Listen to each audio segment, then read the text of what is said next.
ప్రధాని నరేంద్ర మోడీ మరో పర్యటనకు శ్రీకారం చుడుతున్నారు. ఇవాళ్టి నుంచి 29వ తేదీ వరకు సీషెల్స్లో పర్యటిస్తారు. సీషెల్స్ 50 ఏళ్ల జాతీయ దినోత్సవాల్లో గౌరవ అతిథిగా పాల్గొంటారు. సీషెల్స్ అధ్యక్షుడు ప్యాట్రిక్ హెర్మినీతో చర్చలు జరుపుతారు. ప్రధాని నరేంద్ర మోడీ ఇవాళ సీషెల్స్ వెళ్తారు. ఇవాళ్టి నుంచి 29వ తేదీ వరకు 3 రోజుల పాటు ఆయన పర్యటన సాగనుంది. సీషెల్స్ అధ్యక్షుడు ప్యాట్రిక్ హెర్మినీ ఆహ్వానం మేరకు మోడీ అక్కడికి వెళుతున్నారు. సీషెల్స్ 50 ఏళ్ల జాతీయ దినోత్సవం సందర్భంగా జరిపే గోల్డెన్ జూబ్లీ వేడుకల్లో గౌరవ అతిథిగా మోడీ పాల్గొంటారు. 2015 తర్వాత సీషెల్స్కు మోడీ వెళ్లడం ఇదే తొలిసారి. ఈ పర్యటనలో భాగంగా సీషెల్స్ అధ్యక్షుడు హెర్మినీతో మోడీ ద్వైపాక్షిక సమావేశాలు నిర్వహిస్తారు. 2 దేశాల మధ్య రక్షణ, సముద్ర భద్రత, ఆర్థిక సంబంధాలపై చర్చిస్తారు.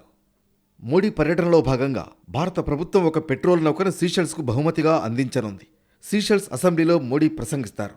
అక్కడి భారత సంతతి ప్రజలతో ఆయన సమావేశమవుతారు. ఈ పర్యటన హిందూ మహాసముద్ర ప్రాంతంలో భారత్, సీషెల్స్ మధ్య సంబంధాలను మరింత బలోపేతం చేస్తుందని కేంద్ర విదేశాంగ శాఖ తెలిపింది. మోడీ టూర్తో భారత పొరుగు విధానం మరింత పటిష్టంగా మారుతుందని పేర్కొంది. విజన్ మహాసాగర్ లక్ష్యంలో భాగంగా హిందూ మహాసముద్ర ప్రాంతంలో దేశాల మధ్య సంబంధాలను బలోపేతం చేయడానికి ఎంతో వ్యూహాత్మక ప్రాముఖ్యతను సంతరించుకుంది. గతంలో 2015లో సీషెల్స్లో ప్రధాని మోడీ పర్యటించారు. ప్రస్తుత పర్యటనలో 50 ఏళ్లలో ద్వైపాక్షిక సంబంధాల్లో సాధించిన పురోగతిని సమీక్షిస్తారు.